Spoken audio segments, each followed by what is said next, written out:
First మొదట కొరట్ల మెట్పల్లి అది మండలంలో కార్యకర్తల సమావేశాలు ప్రజాప్రతినిధుల సాయంత్రం మైనార్టీ సోదరులకు రంజాన్ సందర్భంగా ఇఫ్తార్ విందు కూడా ఏర్పాటు చేస్తున్నాం. ఇప్పటి వరకు కొరట్ల మరియు జగిత్యాల అదేవిధంగా ఆర్మూర్ బాల్కొండ ఈ నియోజకవర్గాలలో సభలు సమావేశాలు ఇప్పటికీ చేయడం జరిగింది. నిజామాబాద్ పార్లమెంటరీ కాన్స్టిట్యూన్సీలో ఉన్నటువంటి 7 నియోజకవర్గాలలో అసెంబ్లీ నియోజకవర్గాలలో జగిత్యాల మరియు కొరట్ల బాల్కొండ ఈ 3 నియోజకవర్గాలలో బీఆర్ఎస్ పార్టీ శాసనసభ్యులు ఉన్నారు. నిజామాబాద్ రోడ్ నుంచి నేను అభ్యర్థిని కాబట్టి ఇక్కడి నుంచి కూడా అభివృద్ధి ఉన్నట్టు. తర్వాత ఆర్మూర్లో గతంలో ఎమ్మెల్యేగా నేను పనిచేస్తాను కాబట్టి ఆర్మూర్ ప్రజలకు సుపరిచితం.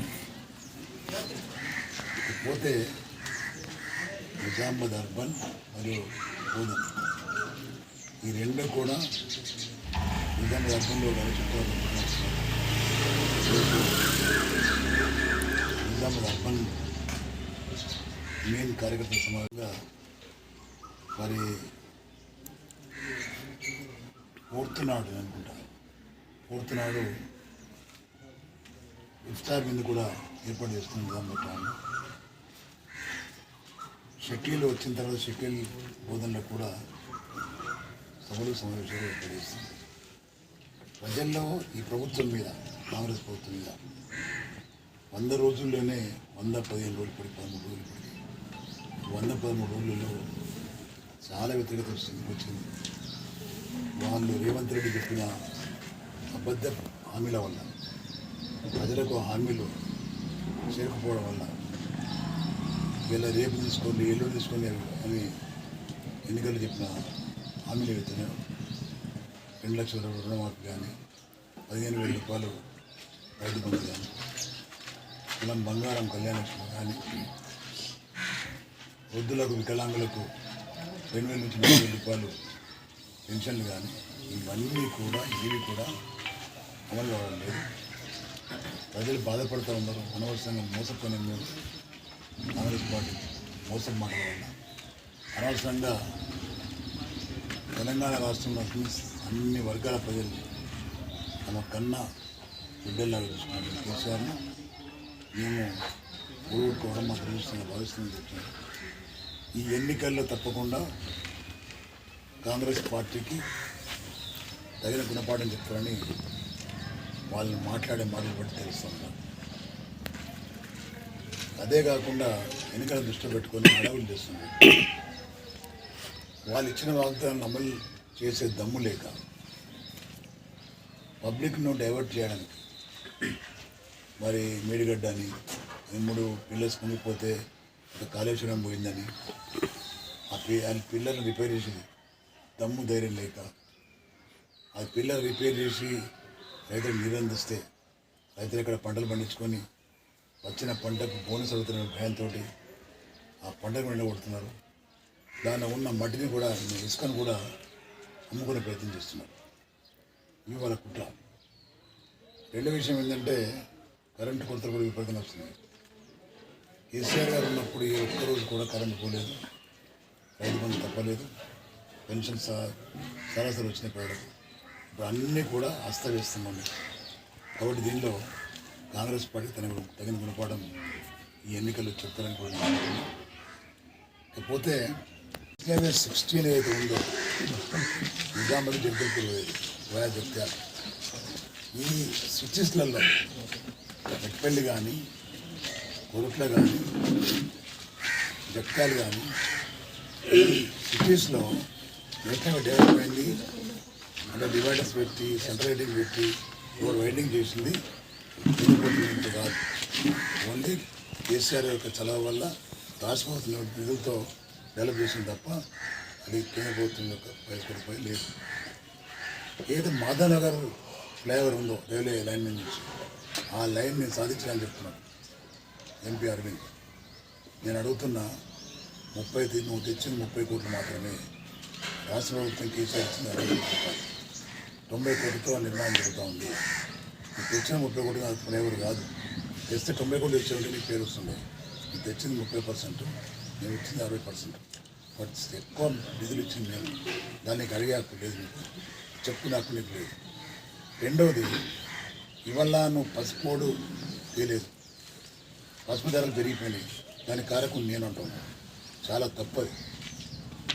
పసుపు ధరలు ఎప్పుడు పెరుగుతాయంటే ప్రొడక్షన్ తగ్గితే ధర పెరుగుతాయి.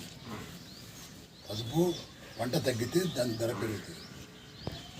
పసుపు మేము బోర్డు చేస్తాను తెలియదు మోసం చేసినాం కాబట్టి జనంలో పసుపు రేటు రాదని చెప్పి తగ్గించింది కాబట్టి రేటు పెరిగింది. ఉదాహరణకు 2010లో అప్పుడు అరవింద్ లేడు, మోడీ లేడు, ఇది గవర్నమెంట్ ఎవరు లేరు. ప్రొడక్షన్ తగ్గింది కాబట్టి ఆ రోజుల్లో 2010లో వారి క్వింటాల్ పసుపు 17,000 రూపాయలు అయింది. అప్పుడు 17,000 అయింది. ఆ తర్వాత మధ్య 4,000 అయింది, 5,000 అయింది. చాలా నష్టపోయిన రైతాంగం. ఎప్పుడైతే ప్రొడక్షన్ తగ్గిందో అప్పుడు రేటు అవుతుంది తప్ప దీనిలో నీ ఘనకార్యం ఏమి లేదు. తప్పుడు మాటలు చెప్పద్దు, రైతాంగం తప్పుదల పట్టించద్దు. ఇవాళ పసుపోడి ఒకవేళ ఉంటే రీసెర్చ్ సెంటర్ వస్తుండే, దాన్ని ఎక్స్పోర్ట్ చేస్తుంది, ఏం చేయాలని చేస్తుంది. నువ్వు చేతగానితనంతో పసుపోటు రాలేదు కాబట్టి జీవో జరుగుతుంది. రేపు నేను గెలిస్తే తప్పకుండా జీవో ఇచ్చింది కాబట్టి గవర్నమెంట్ ముక్కు వెండి ఆ జీవోని అమలు చేసే ప్రయత్నం చేస్తున్నాను. తప్పకుండా సాధిస్తున్నాను. ల్యాండ్ కూడా సేకరించడానికి పూర్తి సహకారం అందజేస్తున్నాను. ఇవన్నీ ఉన్నాయి, చాలా సమస్యలు ఉన్నాయి. మరి ఈరోజు ఒక అవకాశం నాకు వచ్చింది, జిల్లా ప్రజలకు మనవి చేస్తున్నాను. నేను అవకాశం నాకు కల్పించండి. ఒకసారి గతంలో ఎవరైతే ఎంపీలు చేసిన పని వాళ్ళకంటే 100% మెరుగ్గా పనిచేసి చూస్తాను నేను.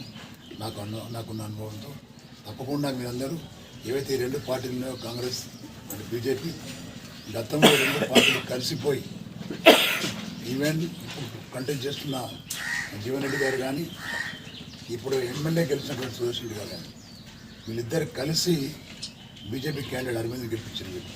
మధ్య డిపాజిట్ ఓటింగ్ వీళ్ళే అంటే ఇద్దరు కుమ్మక్కై భాజపా పార్టీ గెలిపించారు వాళ్ళిద్దరు.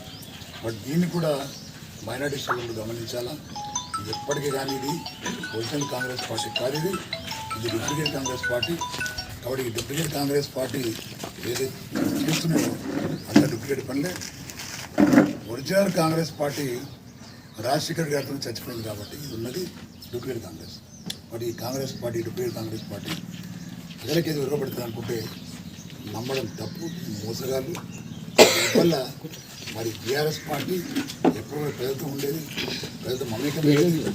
నేను కూడా ఎప్పుడు ప్రజల్లో ఉన్నా, ప్రజల మధ్యలో ఉన్నా, ప్రజల మధ్యలో తిరుగుతున్నా. కాబట్టి రేపు నేను గెలిచిన తర్వాత కూడా పార్లమెంట్ గెలిచిన తర్వాత పార్లమెంట్ నడిస్తే నేను ఢిల్లీలో ఉంటా, పార్లమెంట్ నడకపోతే గల్లీలో ఉంటాను, గ్రామాల్లో ఉంటాను, ప్రజల్లో ఉంటాను, ప్రజల మధ్యలో ఉంటాను. కాబట్టి ఇవన్నీ గమనించి ఈ జిల్లా ప్రజలు దయచేసి వీళ్ళు చాలామంది కొంతమంది వెళ్ళిపోతున్నారు. కడియం సైడ్ వెళ్ళిపోయాడు, కూతురు వెళ్ళిపోయింది, కేకే వెళ్ళిపోతున్నాడు, కూతురు వెళ్ళిపోయింది. నేను ఒకటి చెప్తున్నాను, 2014లో కూడా కాంగ్రెస్ పార్టీ ఓడిపోయిన తర్వాత చాలా పెద్ద ఎన్నికలు వచ్చినాయి మా పార్టీలకు. కాంగ్రెస్ పార్టీ ఎన్నికలు పిసిసి ప్రెసిడెంట్ చేసినటువంటి శ్రీనివాస్ వచ్చిన మా పార్టీలకు, తర్వాత కేంద్రం వచ్చి పీసీ పని చేసిన వ్యక్తి మా పార్టీలకు, తర్వాత సురేష్ రెడ్డి వచ్చి స్పీకర్ చేసిన వ్యక్తి మా పార్టీలకు, మొన్న పొన్నా లక్ష్మీ వచ్చి మా పార్టీలకు. పెద్ద పెద్ద ఎనిమిది లక్షలు ఓడిపోయిన తర్వాత ఇప్పుడు పోయేటి అని పిలుగులు బుండనక్కలు పోతే మాకేం పెద్ద బరువేం కాదు. పోయినా పోయిన దరిద్రం పెట్టుకోండి కాబట్టి వాళ్ళు పోవడమే కరెక్ట్. ఉన్నవాళ్ళు ఉన్న నాయకులు అవుతున్నారు, గట్టిగా ఉంటాం, మళ్ళా పవర్లోకి వస్తాం. ఈ కాంగ్రెస్ పార్టీ చేసే ఏవైతే వైఫల్యాలు ఉన్నాయో ఈ వైఫల్యాలు రేపు పొద్దున బీఆర్ఎస్ పార్టీని మళ్ళీ అధికారంలో తీసుకొస్తాయి. Thank you very much. ధన్యవాదాలు. ఫోన్ ట్యాపింగ్ అనో, మెడిగడ్డనో, అవినీతినో మాట్లాడుతాను. 10 ఏళ్ళు లేని అవినీతి 3 నెలలు ఇట్లా వస్తాయి. ఇది కేవలం పరిపాలన చేతగాక ఇంకా అపోజిషన్లో ఉన్నాననుకో రేవంత్ రెడ్డి. పరిపాలనకు వచ్చాను నేను ముఖ్యమంత్రి నేను మాట మర్చిపోయి ప్రతిపక్షంలో ఉంటే మాట్లాడుతాను కాబట్టి ఇది ప్రజలు గమనిస్తాను. రెండో పక్క ఈ ప్రాంత పార్లమెంట్ సభ్యుడు ధర్మపురి అరవింద్ని ప్రజలను నమ్మి ఓటేసి ఎన్నుకుంటే పార్లమెంట్ మెంబర్గా ఆయన ఇచ్చిన వాగ్దానం ఏదైతుందో పది బోర్డు తీసుకొస్తాను. ఆ రోజు ప్రామిసరీ నోట్ రాసిచ్చి కాంట్రాక్ట్ రాసిచ్చి చేసి రైతాంగాన్ని రెచ్చగొట్టి పసుపు రైతుల్ని కూడా నమ్మించి ఆ రోజు పేపర్ ఇవ్వడం జరిగింది. మరి ఈరోజు కూడా మోడీ ద్వారా మరో పేపర్ రిలీజ్ చేసినారు జియో అంట.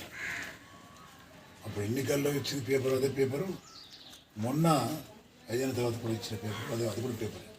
ఎక్కడ పసుపు అమలు జరిగే కార్యక్రమం లేదు. ఎక్కడ పెడుతున్న పసుపుడు, ఎక్కడ ల్యాండ్ అక్విజిషన్ చేసిండ్రు, ఎక్కడ పొలిటిక్స్ స్టోర్ చేసిండ్రు, అదేమీ లేదు. మళ్ళీ ఓట్ల కోసం మళ్ళీ వచ్చి పసుపు తెచ్చిన ఉద్యోగ కాపీస్ మరి జనాన్ని మళ్ళీ మోసం చేసే ప్రయత్నం చేస్తూ ఉంది. అదేవిధంగా ఇవాళ ఈ 5 సంవత్సరాల కాలంలో ప్రజలకు ఏ మాత్రం పొరగబెట్టిందేం లేదు అరవింద్. కేవలం ఉదయం లేస్తే రాత్రి వరకు వీడియోలలో మాట్లాడడం, సోషల్ మీడియాలో రెచ్చగొట్టడం, కేవలం సోషల్ మీడియా ఎంపీ అయింది తప్ప ఏ ఒక్క మండలానికో ఈ యొక్క ప్రాంతానికో నిజామాబాద్ పార్లమెంటరీ కాన్స్టిట్యూన్సీలో ఎక్కడ కూడా వెళ్ళి మరి కష్టాలున్న రైతులను కానీ కష్టాలున్న ప్రజలను కానీ ఆదుకునే మాటలు కానీ వాళ్ళకి కలిసిన పని కానీ ఏ ఒక్కరూ చేయలేదు. ఉదయం లేస్తేనే కేసీఆర్ తిట్టడము, లేకపోతే కాంగ్రెస్ పార్టీ తిట్టడము, మమ్మల్ని తిట్టడము, ఇక పనిగా పెట్టుకుని ఎన్నుకోబడ్డదే నాయకులు తిట్టడానికనే ఒక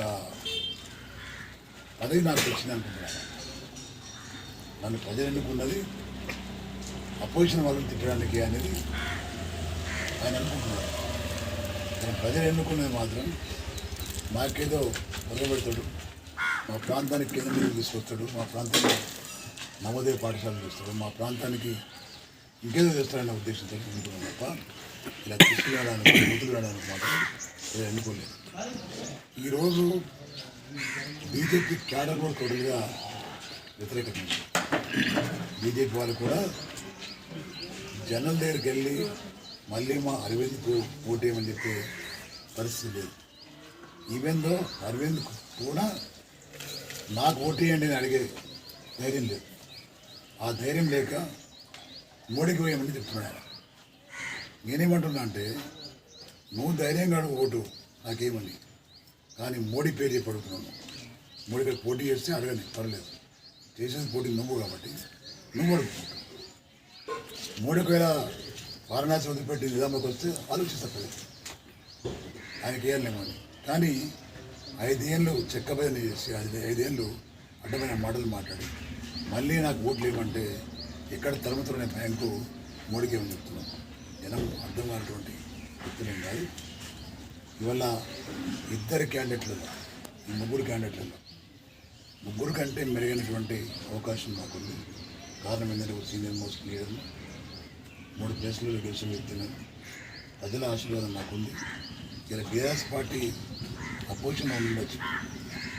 నన్ను అడుగుతున్న క్వశ్చన్, ఈ పార్టీ అధికారం లేదా రాష్ట్రంలో, కేంద్రంలో అధికారం లేదని నేను ఉంటున్న ఉదాహరణ ఇదే జీవన్ రెడ్డి కాంగ్రెస్ పార్టీ క్యాండిడేట్ 5 ఏళ్ల క్రితము గ్రాడ్యుయేట్ కాన్ఫరెన్స్కి వెళ్ళి ఎన్నుకోబడి ఎమ్మెల్సీ. ఏ ఒక్కరూ వచ్చి గ్రాడ్యుయేట్ల కోసమో యూతుల కోసమో మాట్లాడిన దాఖలాలు ఇంకో 1 year టైం ఉంది. అప్పుడేమన్నాడు, ప్రశ్నించే గొంతుకనైతే నాకు ప్రభుత్వం లేకపోవచ్చు, ఏదైనా మాకు లేకపోవచ్చు, కానీ ప్రజల కోసం గొంతెత్తుతాను ఆయన. నేను కూడా ఏమంటున్నా అంటే మా ప్రభుత్వం లేకపోవచ్చు, ఇక్కడ కేంద్రంలో బీజేపీ ఉండొచ్చు. ఏదేమైనా ఏదైతే వాగ్దానాలు వచ్చారో అబద్ధ వాగ్దానాలు ఇచ్చి గద్దెనెక్కారో కాంగ్రెస్ పార్టీని, రేవంత్ రెడ్డిని, నేను గెలిస్తే నిలదీసే హక్కు నాకు వస్తుంది. తప్పకుండా ప్రశ్నించే గొంతునైతే నిలదీస్తా నేను. కేంద్రంలో కూడా ప్రభుత్వం ఏదో బీజేపీ ప్రభుత్వం మన రాష్ట్రంకి వెళ్ళి రూపాయి తీసుకెళ్ళి మనకు చారాన్ని ప్రజలు ఇస్తున్నారు. ఎందుకు అదనంగా మాకు వచ్చే నిధులు మాకు ఇవ్వడం లేదు నేను అడుగుతున్నాను. పార్లమెంట్లో గెలుపెత్తాను.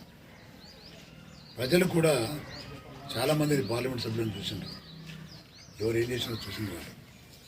ఒకసారి నాకు అవకాశం అని చెప్తున్నాను. ఒకసారి నాకు అవకాశం ఇస్తే నా పనితీరు ఏదో ప్రజలు హర్షించే విధంగా ఉంటుంది తప్ప అరవింద్ లాగానో మధుయేష్ గౌడ్ లాగానో ఆత్మజిరెడ్డి లాగానో ఉండదు. నాది నా తీరు ఏదైతే ఈ జిల్లాలో ఎమ్మెల్యే గెలిపిన తర్వాత అభివృద్ధి పట్ల సంక్షేమ ఫలాలు అందించడం పట్ల నాకున్న శ్రద్ధ ప్రజలు గమనించారు, ప్రజలు ఓట్లేసినారు. రీసెంట్లీ జరిగిన ఎన్నికల్లో నేను ఓడిపోవచ్చు, అది వేరే విషయం. పోటీ చేసిన ప్రతి ఒక్కరు ఓడిపోయాడు. ఇవన్నీ గారు ఓడిపోయాడు, అరవింద్ ఓడిపోయాడు, నేను ఓడిపోవచ్చు. కానీ పార్లమెంట్ ఏంటంటే నేషనల్ స్థాయిలో మాట్లాడే విషయం. ఏ ఒక్కరోజు తెలంగాణ రాష్ట్రం గురించో దేశం గురించో మాట్లాడే సందర్భాలు లేవు. కేవలం బయటకు వచ్చి తెలంగాణలో పనిచేస్తున్న ప్రభుత్వం తిట్టడము, ఇంకోని తిట్టడము, ఆ పని నుంచి నేను నిలదీస్తా. వాళ్ళ మెడల్ వంచి పని తీసుకుందాం. ఈ ప్రాంతంలో ఈ జిల్లాలో చాలా డెవలప్మెంట్ కార్యక్రమాలు జరగాలి.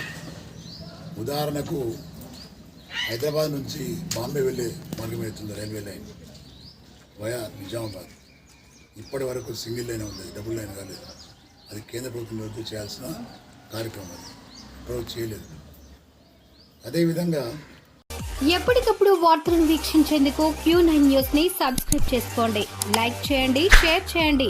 విలువైన సమాచారాన్ని ముందుగా మీరే తెలుసుకునేందుకు బెల్ బటన్ ని క్లిక్ చేయండి.